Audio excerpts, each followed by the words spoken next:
Bonjour, voilà, vous me retrouvez, moi c'est Abraza.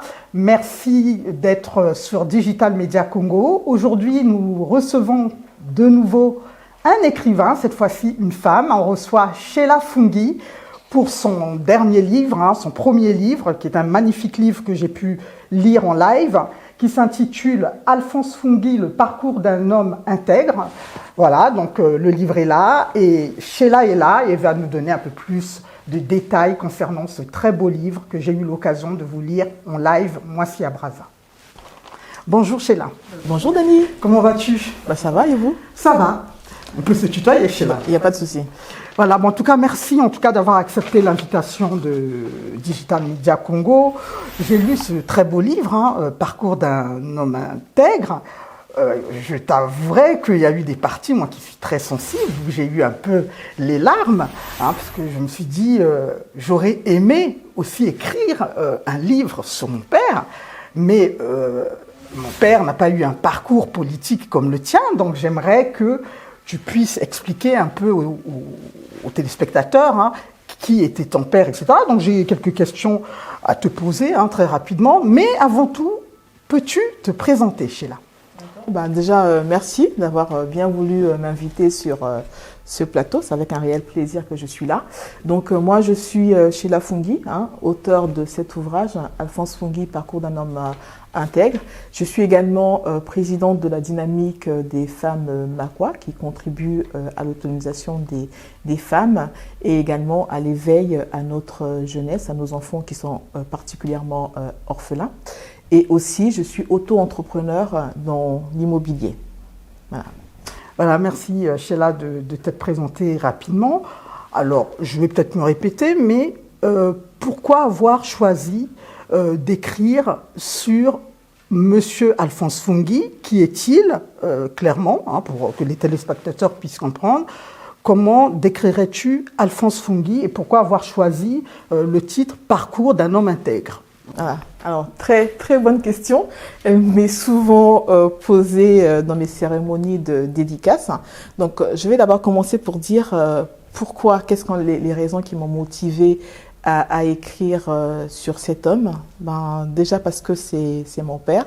Donc, c'était pour moi une occasion déjà de l'honorer en tant que père et aussi en tant que patriarche de notre famille, parce que voilà, il nous a beaucoup donné d'amour et il me semblait opportun d'écrire un livre sur lui. Et aussi, son parcours m'a beaucoup fascinée. Je rappelle que Monsieur Alphonse Fungi est l'un des premières élites congolaises à sortir de l'ENA et il a occupé des prestigieuses fonctions comme étant préfet de la Bwenza, préfet du Kwilu. Et aussi son parcours m'a beaucoup motivée parce qu'il a contribué à l'instauration de la démocratie en 1991. Lors de la conférence nationale, on se rappellera qu'à cette époque-là, il était conseiller national de transition sous le haut patronage de Monseigneur Kombo. Et donc, je pensais qu'il pouvait servir de rôle modèle, non seulement à notre jeunesse congolaise, mais également à notre jeunesse africaine, parce qu'il a milité déjà dans un premier temps à l'instauration de la démocratie. Il a également, et c'était l'un des partisans de faire en telle sorte qu'il y ait la justice sociale au Congo. Donc ça reste un parcours prestigieux et je pensais qu'il fallait le partager. D'accord. Alors je vais revenir sur le mot intègre. Voilà. Ouais. Alors pourquoi avoir choisi ce terme? Tu aurais pu choisir tout simplement un titre bateau, le parcours d'un homme politique, puisque c'était quand même un homme politique. Ouais. Mais pourquoi avoir choisi le mot intègre? Alors oui, pourquoi intègre? Encore une fois, pourquoi intègre? Parce que il a été un homme politique, déjà un. Et donc, l'intégrité, c'est quelque chose, c'est une valeur qui est très très importante dans la direction d'un État. Parce que On ne vient pas dans un État pour se servir ou pour s'enrichir. On vient occuper les fonctions étatiques, c'est pour servir la nation. Et ça demande un certain nombre de valeurs, dont l'intégrité. Et je pensais qu'il était opportun de faire connaître son parcours parce qu'il a été l'un des premiers, parmi les premiers, les révolutionnaires du Congo, à se démarquer dans son parti dont il a été fondateur, le PCT, en s'alignant sur l'aile gauche pour des raisons d'éthique. Parce qu'il pensait que le bien-être de la population, l'intérêt public, prévalait avant l'intérêt individuel. Donc, c'était un moyen aussi pour moi de faire connaître à notre jeunesse qui s'engage sur ce terrain, de leur faire comprendre en fait que la politique, c'est un sacerdoce. On vient pour servir. Il faut être intègre. Et donc, il fait partie des rôles modèles qui ont milité pour l'intégrité. Et il fallait le faire savoir à nos jeunes générations, à notre jeunesse africaine, que la politique, c'est un long chemin, ce n'est pas un long fleuve tranquille. Quand on s'engage, on vient déjà avant tout pour servir un peuple. Et donc, on doit avoir un certain nombre de valeurs pour pouvoir le servir honnêtement, avec intégrité et avec amour. Parce que il faut avoir l'amour de sa patrie pour pouvoir servir une nation. Donc, raison pour laquelle j'ai décidé d'écrire le parcours d'un homme intègre et j'essaye un peu de relater pourquoi est-ce que j'ai nommé parcours un homme intègre. J'aurais peut-être plusieurs anecdotes comme ça à citer.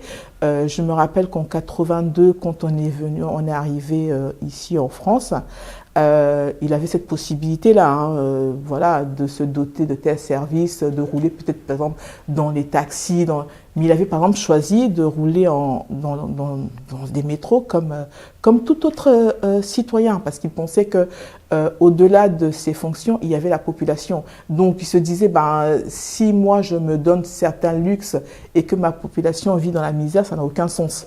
Donc c'était un homme ordinaire et qui voulait servir son peuple et qui voulait avant tout le bien-être de son peuple avant le sien. Donc c'est pour ça que je l'ai interpellé.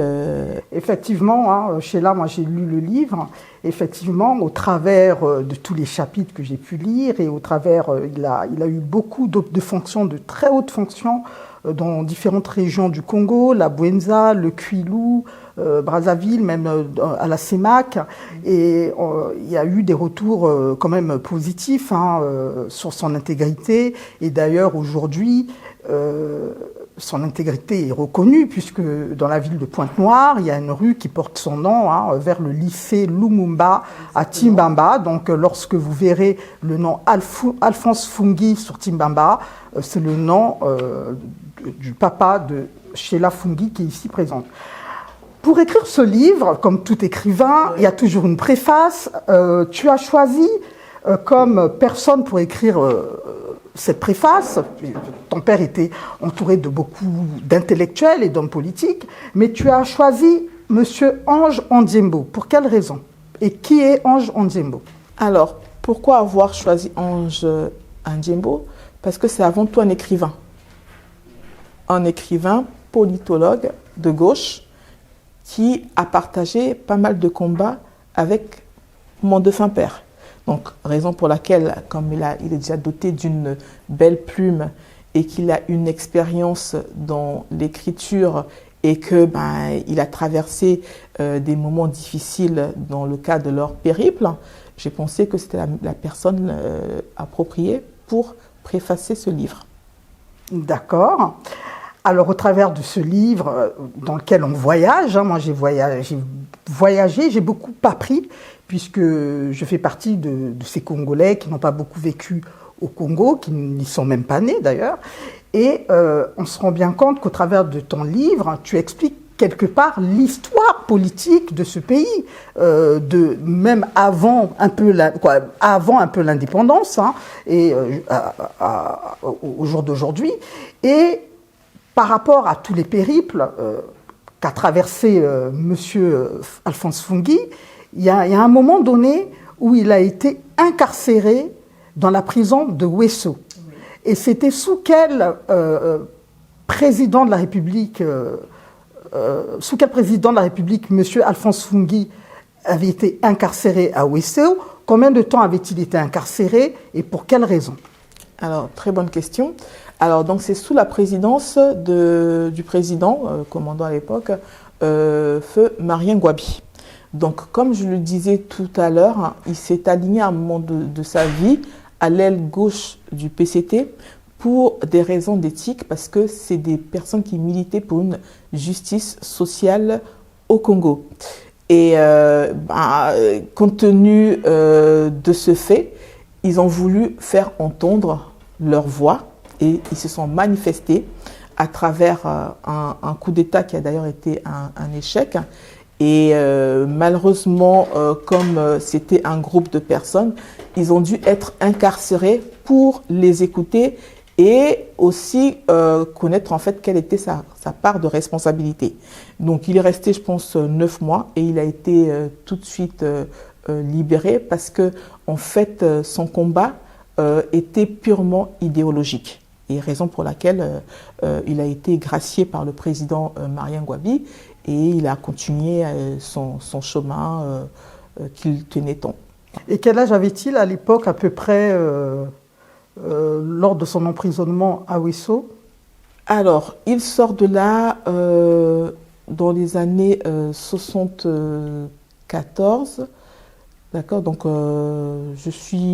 j'ai 1 an et mon père, il a à peine une trentaine d'années. Il est très très jeune. D'accord. Alors, comme je dis, ce livre, il y a beaucoup de rebondissements. Monsieur Fungui, il est très jeune, hein, puisque à la fin du livre, on connaît à quel âge, malheureusement, il a quitté la terre des hommes, mais on se rend compte qu'il a vécu plusieurs vies, il a traversé beaucoup de choses. Et donc, on va encore rester sur la partie du Congo. Au départ, Monsieur Fungui, puisque les membres du bureau principal, je ne sais pas comment on dit, hein, ou comité exécutif, du PCT, ce comité central, il y avait 30 personnes, dont faisait partie Monsieur Alphonse Fungui, membre fondateur, Monsieur Denis Sassou Nguesso, Monsieur Ambroise Noumazalaï, pour ne citer que ceux-là dans mes souvenirs.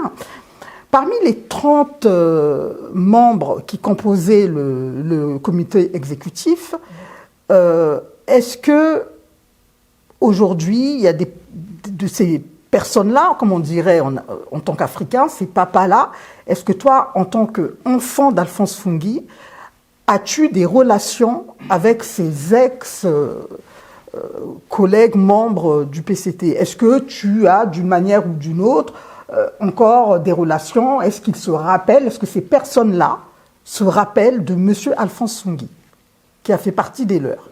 Alors, c'est la raison pour laquelle j'ai écrit d'ailleurs cet ouvrage, hein, parce qu'au Congo, en fait, comme on le constate, après la mort d'un être très cher qui a servi l'État, on a tendance à l'oublier.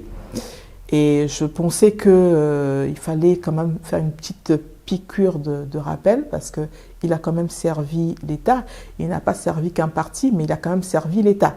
Donc pour moi, c'était une occasion de rappeler à ses amis de lutte, à la population congolaise, aux dirigeants actuels, qu'il y a eu dans leur parcours commun des hommes qui ont brillé par leur intégrité, des hommes qui ont conduit haut notre drapeau, notamment vers la démocratie, et que ces personnes-là doivent être honorées tout le temps et se rappeler d'eux. C'est la raison pour laquelle j'ai écrit ce livre.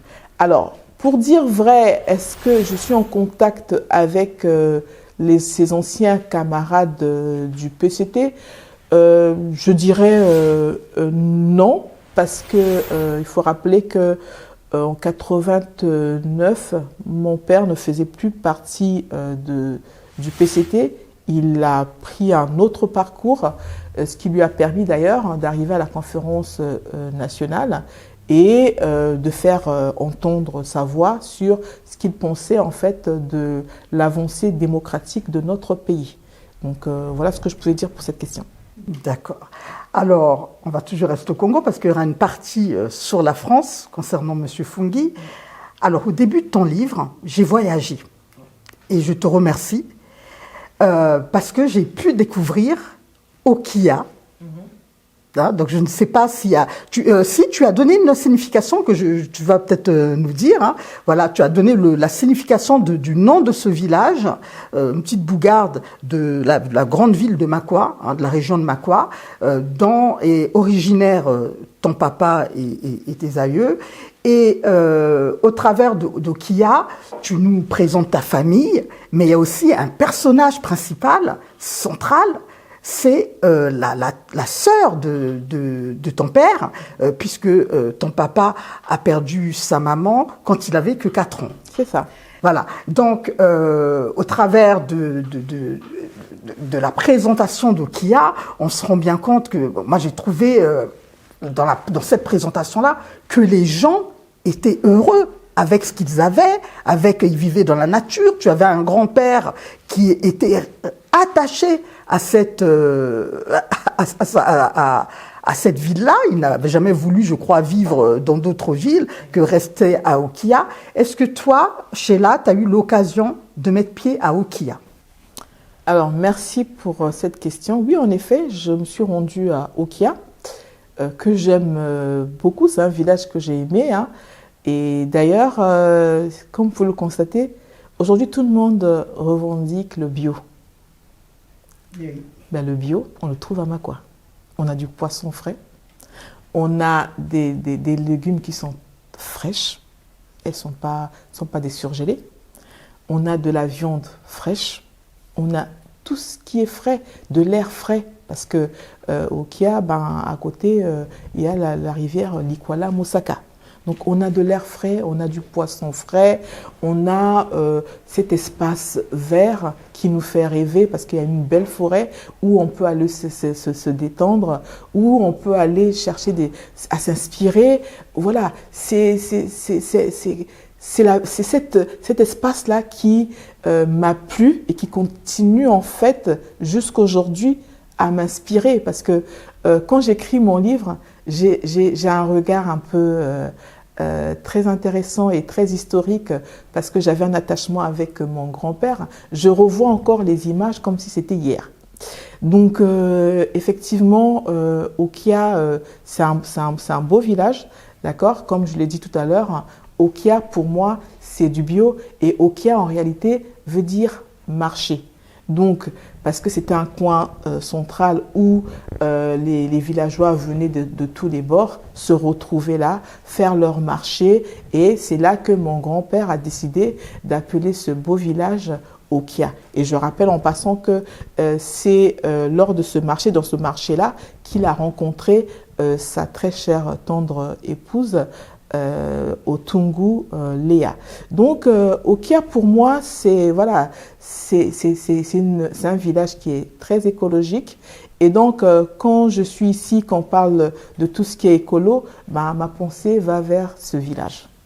Oui, effectivement, on voit vraiment que dans les villages congolais, donc notamment au Kia, les gens vivent bio, se nourrissent bio et voilà, j'invite vraiment les Congolais à sortir un peu des grandes villes d'Olivi, Brazzaville, Pointe-Noire et d'aller se réapproprier nos villages. Je voulais rester encore un peu à Okia parce que j'ai vraiment voyagé, voilà, et je te remercie pour ce très beau livre. Tu nous apprends quelque chose sur Makwa. Hein, je suis Makwa aussi, du côté paternel, du côté de mon père. Je ne savais pas, c'est au travers de ton livre que j'ai appris 2 choses. J'ai appris qu'il y avait un calendrier Makwa et j'ai appris la signification du mot Kingoli. Oui. Donc, Kingoli qui signifie qui est coupé en 2, donc King qui signifie roi, Ngoli, le sommeil du roi. Oui. Et une 3e chose, tu parles de la tradition très forte, tradition culturelle très forte des populations de Makwa, dans le Kingoli, la danse, et puis leur manière de vivre, etc., dont s'est inspiré Alex Haley pour son livre Racine, dont tout le monde connaît le personnage principal, Kunta Kinte. Donc les Congolais et Congolaises, les Congolaises et Congolais, vous pensez toujours que vous n'avez pas une histoire. Voilà le grand film, le plus grand film américain connu dans le monde entier, qui s'appelle Racine, dont le personnage principal était Kunta Kinte. Alex Haley s'est approprié de la culture makwa pour écrire Racine. Et on va demander un peu plus de précision à Sheila qui est avec nous. Alors, oui, c'est une très belle question. Ça nous permet également de nous replonger dans l'histoire du Congo. Alors, je suis femme, mais je vais quand même oser en parler parce que, entre griffes, les femmes n'ont pas le droit de parler de cette tradition d'initiation qui se fait, parce que on n'initie que les hommes en réalité, on initie les hommes comme on a vu dans le film de Kunta Kinte. Kunta Kinte a été initié pour que demain il devienne homme, un homme brave. Donc oui, ça s'apprend, ça passe par le chemin de l'initiation. Donc nous on a un système également à Makwa qui s'appelle Oyue. Ça fait partie des secrets de la culture Akwa, parce que c'est réservé finalement qu'aux hommes, où on apprend à un homme à être fort, à être combatif, à avoir un esprit de responsabilité, à être digne, parce que Oyue, au-delà de l'initiation, apprend également les valeurs. Donc, les valeurs qu'on peut retrouver également dans la religion. On retrouve toutes les 10 commandements dans Oyue. Donc, quand on est responsable, tu ne voles pas. Donc, on apprend l'intégrité. Tu ne voleras pas, tu ne tueras point. Voilà, toutes ces valeurs-là, on les apprend dans ce cadre secret qui est Oyue. Parce qu'un homme doit être entier. D'accord ? Un homme, pour qu'il soit digne, pour qu'il ait de l'influence, il doit d'abord être exemplaire, il doit être intègre, il doit être digne. Donc, toutes ces valeurs-là, ça s'apprend au sein lors de ce chemin d'initiation. Voilà. Donc, c'est la raison pour laquelle j'ai voulu, et ça coïncide bien avec le titre de mon livre, Le parcours d'un homme intègre. Voilà. Donc, ça vient aussi de cette initiation, de ces interdits. Il y en a peut-être pas mal, il y en a peut-être d'autres, mais comme je le dis, c'est une initiation qui est réservée aux hommes, parce que vous voyez le fameux balai là qu'on appelle, nous les femmes on n'a pas le droit d'y toucher, ça appartient aux hommes. Voilà, c'est eux qui ont le pouvoir, c'est eux qui dirigent. Donc dans ce cadre là, on apprend pas mal de choses aux hommes. Mais excuse-moi, Sheila, dans le clip de la chanson catholique Okombi Nzambe, j'ai vu sur YouTube, dans ce clip-là, il y a une dame qui tient ce petit balai. Quand il chante cette chanson-là, religieuse, Okombi Nzambe, elle a ce balai-là, et c'est la plus âgée de l'équipe, et elle a ce balai-là, mais j'entends ce que tu dis. Oui, en principe, non. Là, je vais rester, mais vraiment fidèle à la tradition, parce que aujourd'hui, on effraie un peu certaines règles et tout, mais là, je veux vraiment rester fidèle à la tradition. Là, quand je parle de ça, je suis fidèle à la tradition. Donc, par rapport à cette tradition d'Oyue, le pouvoir appartient aux hommes et ce sont les hommes qu'on initie. Donc, pareil, c'est un peu le parcours de Kunta Kinte. Quand il a été initié, c'était pas sa mère. C'était Kunta Kinte. Oui, voilà, parce qu'on a préparé à être un homme. Voilà, donc on va pas demander à Sheila de nous donner tous les détails. Achetez ce livre pour que vous ayez le calendrier, que vous connaissiez, que vous pouvez toucher du doigt la tradition makwa et connaître également le calendrier makwa. Donc voilà, tout est détaillé dans ce livre. On va quitter Okia pour Oando très rapidement, où Monsieur Alphonse Fungi et d'autres cadres. On rappelle quand même, juste pour la ville de Makwa, parce qu'on va quitter Okia pour Makwa rapidement, que beaucoup de cadres congolais ont été formés à Makwa et ensuite sont partis à Oando. Il y a beaucoup d'hommes politiques qui ont été formés, qui ont fait leurs études à Oando. J'ai vu que Monsieur Alphonse Fungi est passé par là. J'ai lu dernièrement dernièrement le livre du général Dabira. J'ai vu également qu'il a fait ses études à Ouando. Donc il y a quand même beaucoup d'autres personnalités congolaises qui ont fait leurs études à Ouando. Hein. Donc on reviendra sur cette ville. Hein. Mais on va atterrir à Brazzaville. Alors, je voudrais poser une question. Est-ce que c'est à Brazzaville que M. Alphonse Fungui a rencontré Camille Bongou? Et qui est Camille Bongou, dans lequel il y a une amitié apparemment qui est hors pair. C'est vraiment une amitié plus que fraternelle. C'est exact. Non, c'est une amitié qui date depuis longtemps. Comme on le dit, Makwa, c'était la référence dans la partie nord du Congo. Donc Makwa a formé beaucoup de cadres et il y avait des cadres qui migraient, qui venaient d'un peu partout, de Mosaka, de Ouando, enfin un peu partout, qui venaient étudier à Makwa. Et c'est là qu'il rencontre, il fait la connaissance de Camille Bongou, il y en a pas mal, hein, il fait la connaissance de Grégoire Lefoba, enfin il y en a pas mal qu'il a rencontré comme ça au niveau de Makwa.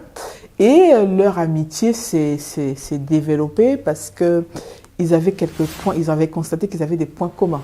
Donc, ils étaient tous les deux braves, ils s'intéressaient réciproquement à la politique de leur pays.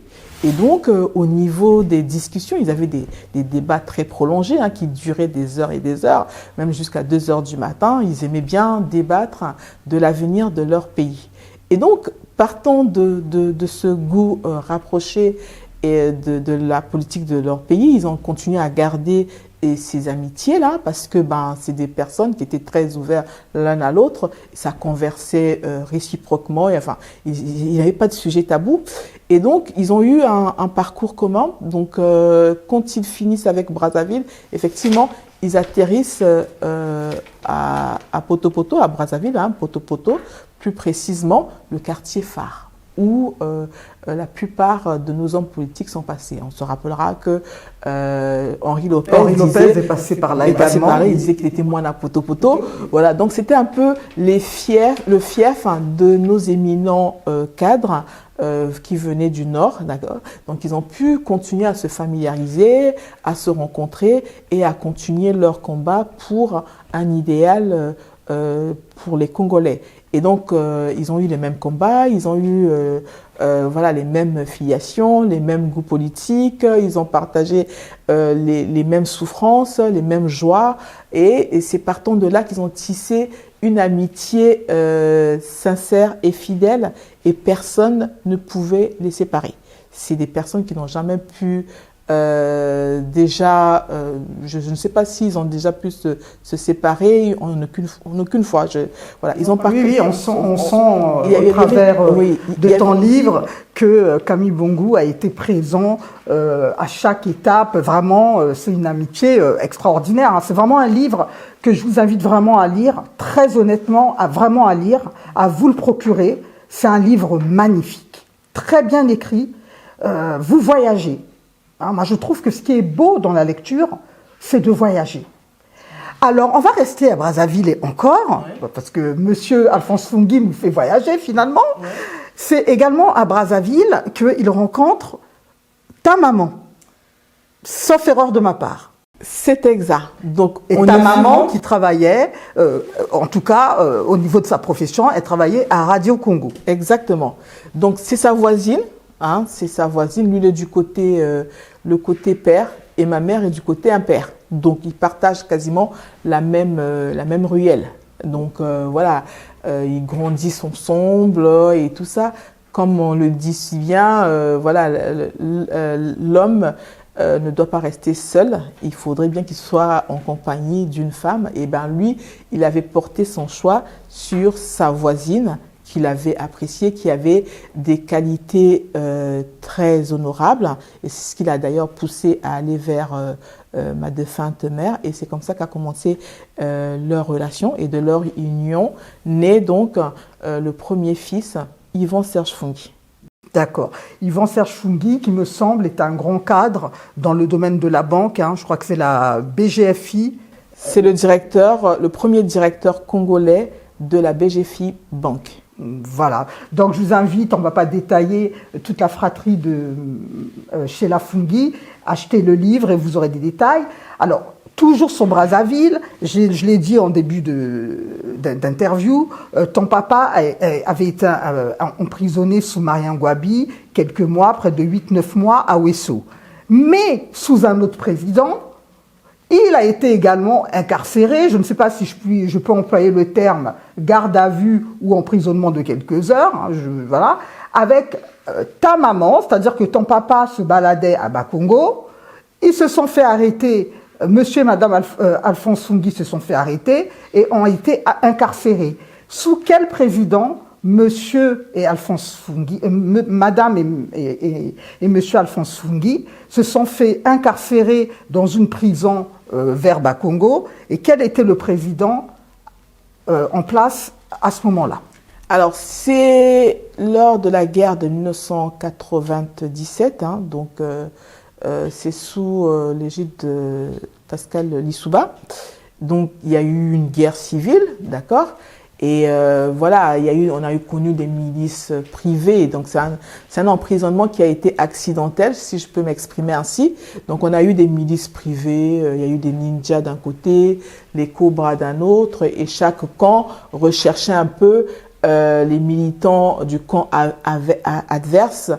C'était un peu la chasse aux sorcières. La chasse aux sorcières, voilà. Donc, ce qui fait que ils se sont retrouvés là-dedans et je crois qu'ils ont passé 2 heures et après ils ont été libérés sous l'ordre de monsieur Kolela, hein, anciennement maire de la ville de Brazzaville. D'accord, donc monsieur et madame Alphonse Fungui ont été libérés grâce à Bernard Kolela, mais emprisonnés par les ninjas. Les ninjas, oui. D'accord. Donc le pouvoir de Lissouba. De Lissouba, d'accord. Alors, on termine avec Brazzaville, hein, on fait très vite, parce que le livre est tellement intéressant qu'on pourrait mettre des heures. Hein. On va arriver en France. Oui.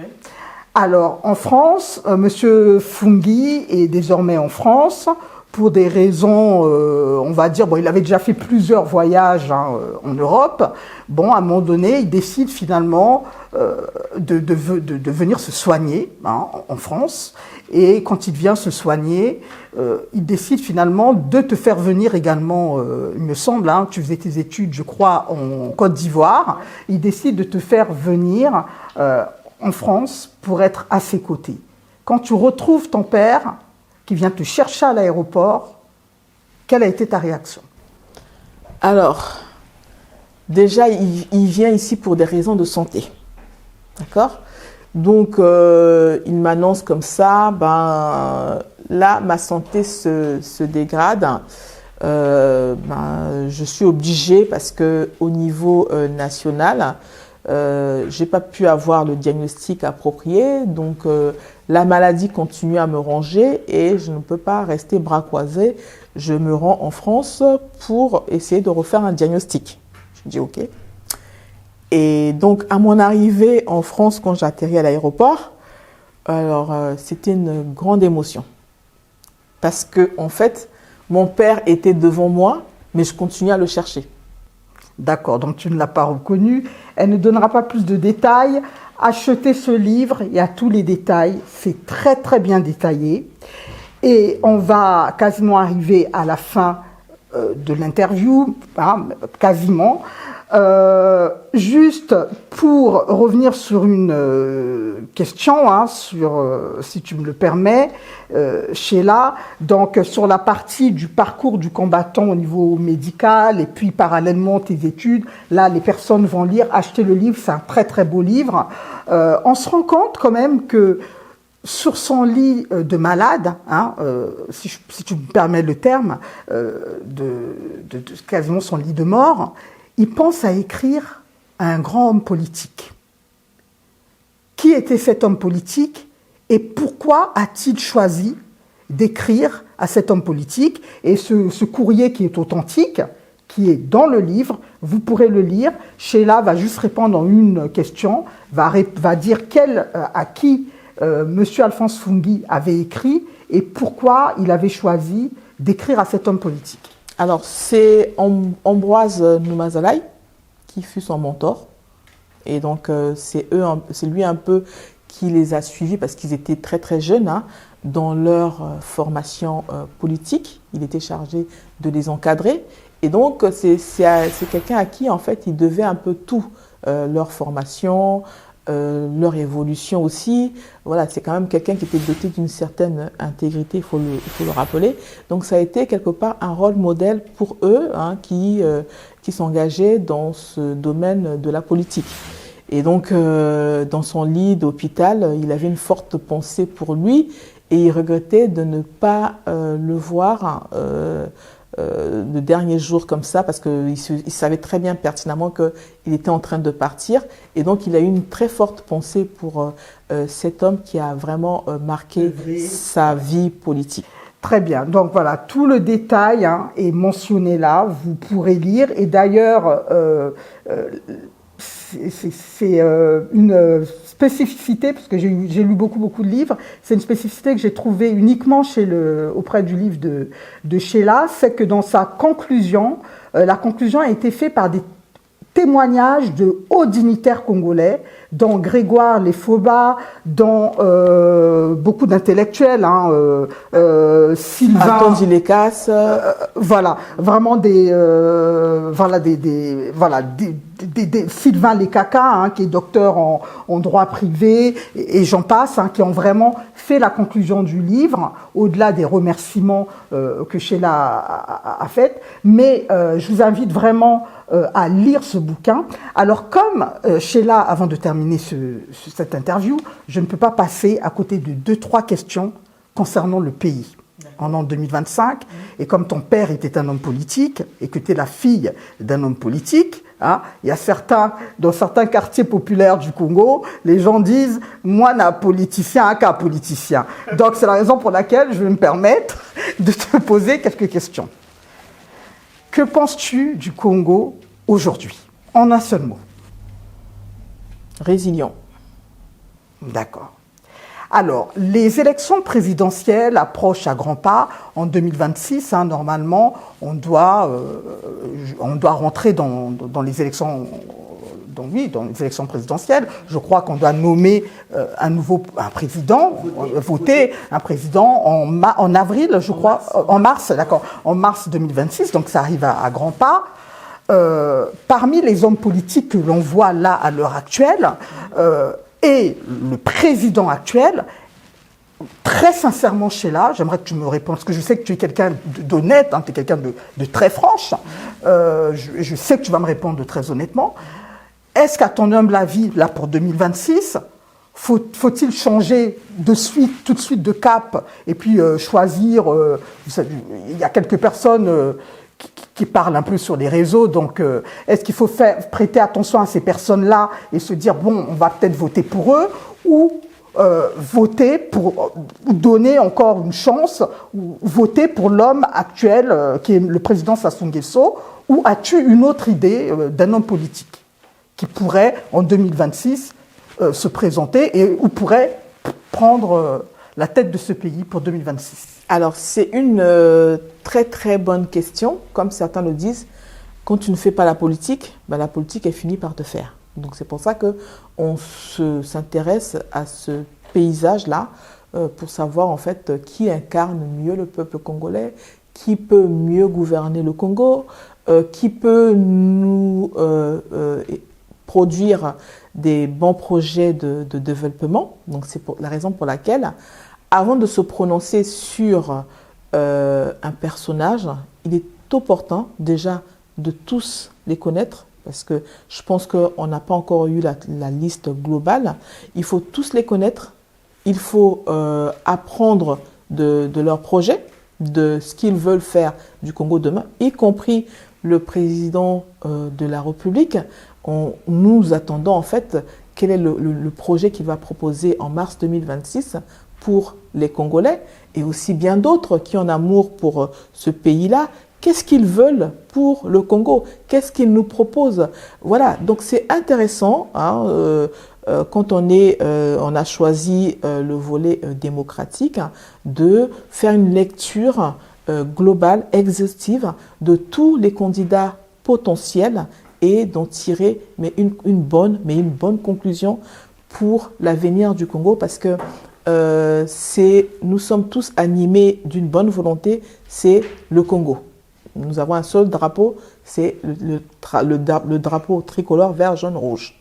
Et donc, partant de ce fait, il est important de choisir un bon président qui va prôner la solidarité nationale. C'est important parce que nous connaissons bien l'histoire du Congo. C'est pour ça que dans mon livre, d'ailleurs, j'ai tenu à faire des mémos sur l'histoire du Congo.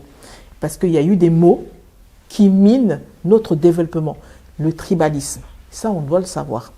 Et donc il est important que celui qui va nous représenter, celui qui va nous gouverner, qu'il ait un projet contre ce fléau-là, qu'il nous emmène vers cette solidarité nationale pour que nous allions ensemble vers le développement.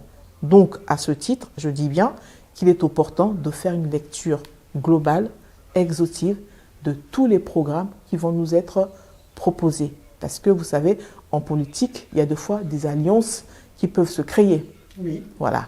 On n'est pas en marge de toutes ces alliances-là. Il y a des marges. On a vu le président Sassou s'allier avec l'Issouba pour des raisons de gouvernance et tout ça. Donc, il peut y avoir des jeux démocratiques qui peuvent se passer. Donc, à l'instar, là, ou tel que là, c'est encore un peu prématuré de se prononcer parce qu'on ne connaît pas encore les jeux démocratiques qui vont se passer. Sur quelle roue on va je sais pas, sur quelle table on va pouvoir jouer, on ne sait pas encore. Donc c'est encore, aujourd'hui j'ai envie de dire, c'est prématuré de se prononcer sur telle ou telle autre candidature dans la mesure où les jeux ou encore les dés ne sont pas encore lancés. D'accord. 2 dernières questions politiques.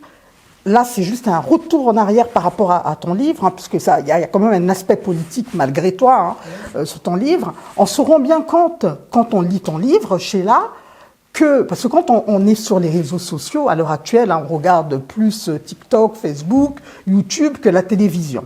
Hein, et quand on est sur ces réseaux-là, on a l'impression que les problèmes en République du Congo n'ont commencé qu'en 97. Or, quand on lit ton livre, les problèmes au Congo ont commencé bien avant, depuis 59. Exactement. Alors, penses-tu réellement que les problèmes qu'il y a à l'heure actuelle en 2025 existaient déjà en 59 ? Et que penses-tu ? Est-ce que le Congo est en train de régresser au niveau politique et au niveau social ? Ou est-ce que tu penses qu'elle est en train d'évoluer, mais que les personnes ne le voient pas ? Quelle est l'image ? Même, j'ai compris qu'il y avait de la résilience, j'ai bien compris, mais j'aimerais bien que tu apportes une question à ça. Hein. Moi, un politicien qu'un politicienne, voilà. En 59, il y avait une question. Il y avait des problèmes, d'après ce que j'ai lu dans le bouquin. En 2025, il y a des problèmes. Ils ont malgré tout, après 59, trouvé des solutions, il y a eu de l'alcalmie. Comment ça se fait qu'en 2025, ça bouillonne un peu ?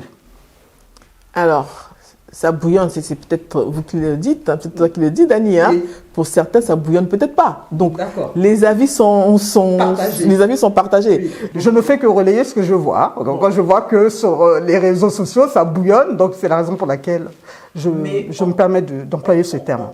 En tout cas, on n'a pas de guerre. D'accord ? Donc le Congo n'est pas en guerre aujourd'hui. Ah oui, il n'est pas en guerre. Voilà. Donc ça, c'est déjà... on peut pas comparer le Congo d'aujourd'hui avec le Congo des années 59.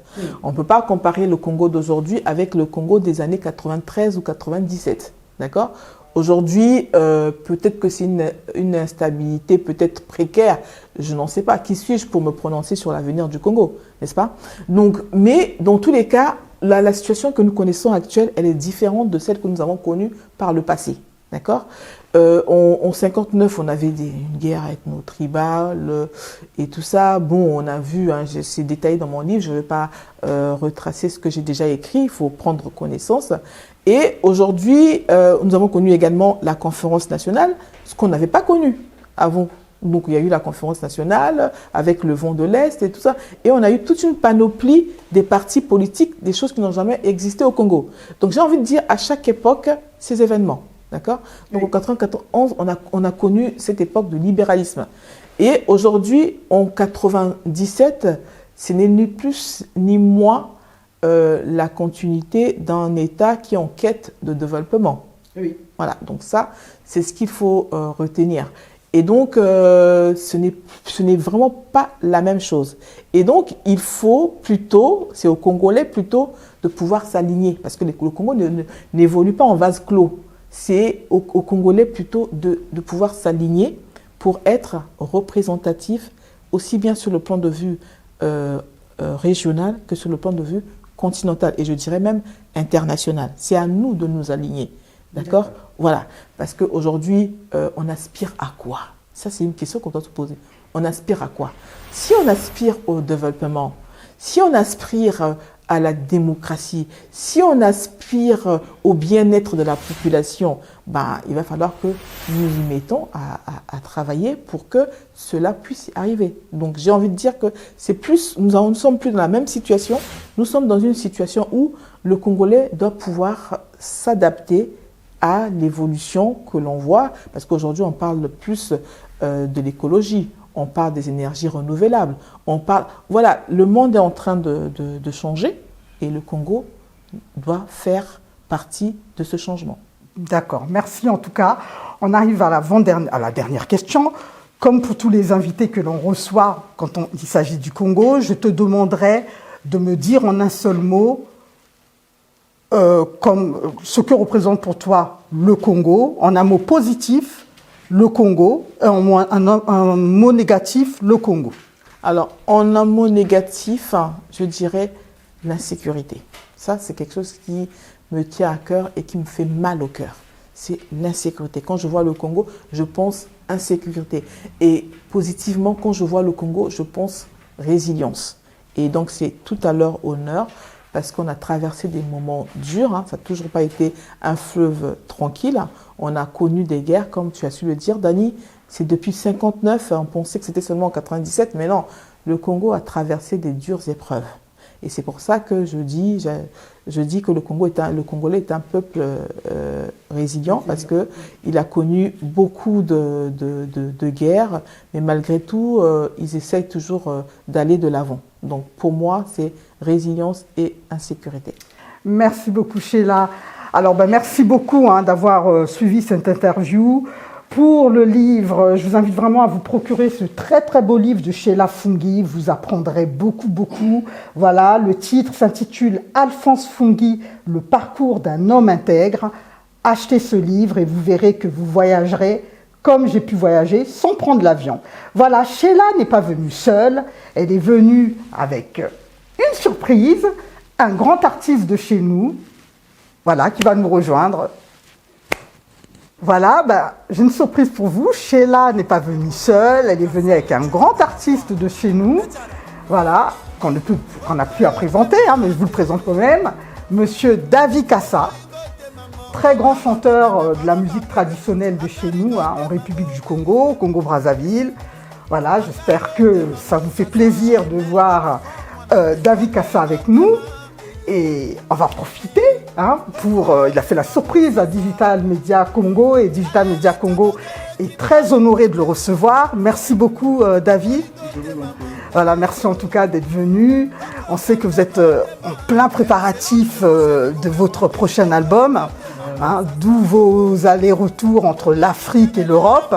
Voilà, et donc on a profité de votre séjour ici en Europe pour vous recevoir, et Sheila nous a permis également que cela se fasse.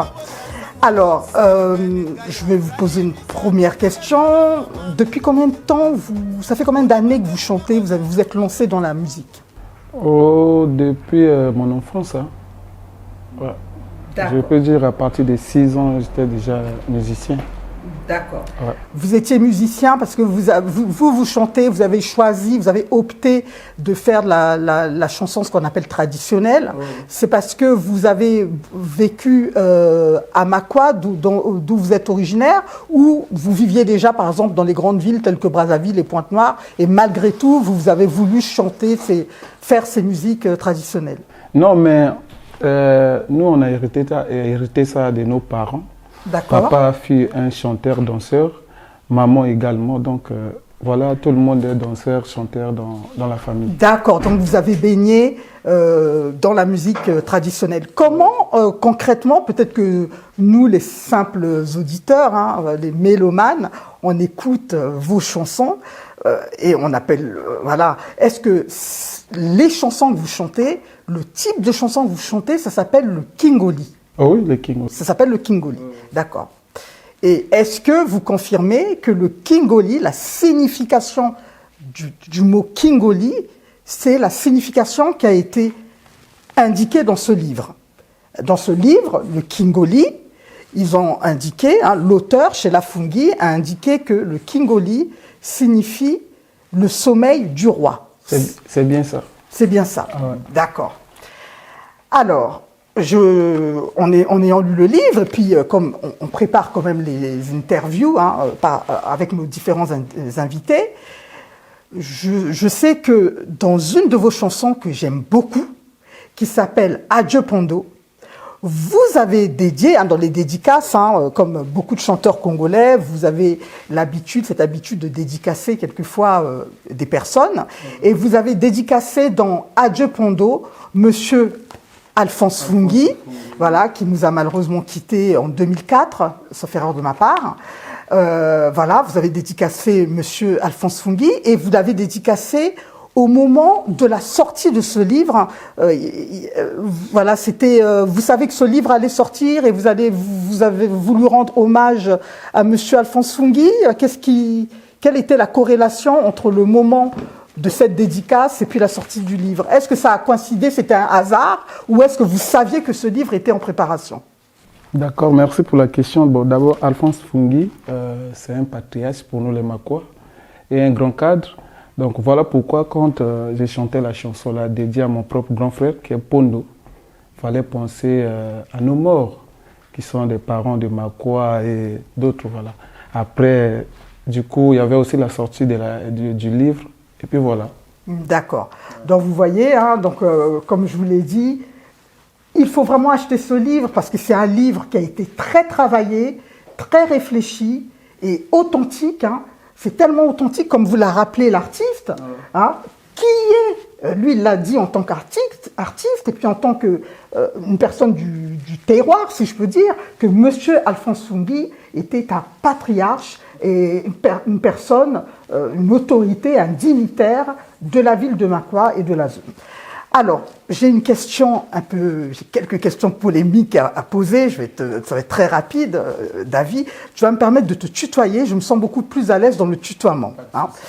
Alors, à l'heure actuelle, on voit un peu sur les réseaux qu'il y a une petite histoire par rapport à une chanteuse qui s'appelle Elveron Dinga. Alors qui chante également, qui fait de la chanson traditionnelle.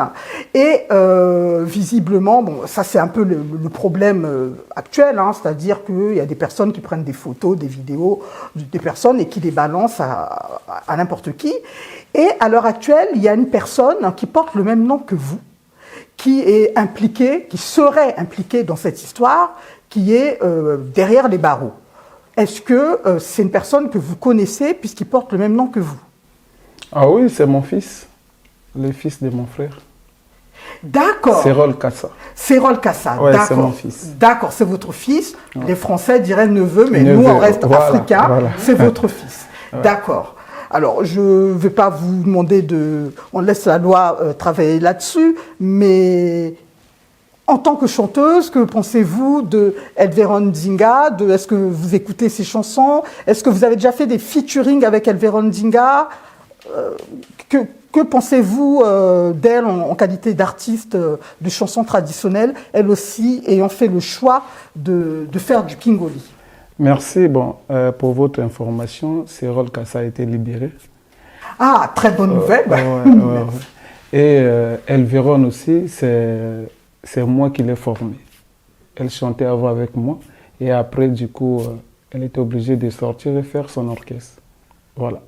Donc, Elveron, c'est moi, son père musical. D'accord. D'accord. Alors, je vais peut-être me tromper, Moi, il y a une chanson que j'aime beaucoup de vous. J'aime toutes vos chansons, mais il y en a une que ma grande sœur, une grande sœur à moi, m'a fait connaître, Janine Ipemba. Elle m'a fait connaître votre chanson qui s'intitule Chéri Bola. Chéri Bola. Voilà, Oui. vous la chantez en featuring avec une dame. Oui. En revanche, Non, ça c'est Chéri Bito. Chéri Beto, excusez-moi. Voilà, Chéri Beto, C'est excusez-moi. avec Elviron Dinga. Voilà, je me posais la question parce que je n'étais pas très certaine. Donc c'est bien avec Elviron Dinga que vous chantez cette chanson. C'est une très très belle chanson Bien sûr. que j'écoute quasiment. C'est bizarre, quand j'écoute vos chansons, ça me donne une certaine force.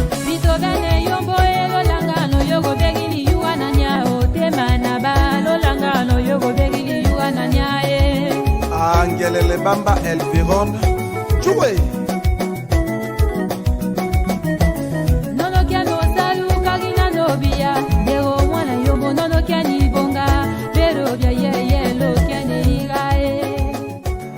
Je ne sais pas si Sheila ou les personnes, l'équipe de loin, si vous pouvez répondre par la tête, quand vous écoutez les chansons traditionnelles, est-ce que ça vous rebooste Voilà, C'est la même, je partage cette sensation. voilà. Je me rebooste et à chaque fois Voilà. que j'entreprends, j'écoute du Davi. Voilà, et Merci. effectivement, je remercie deux personnes,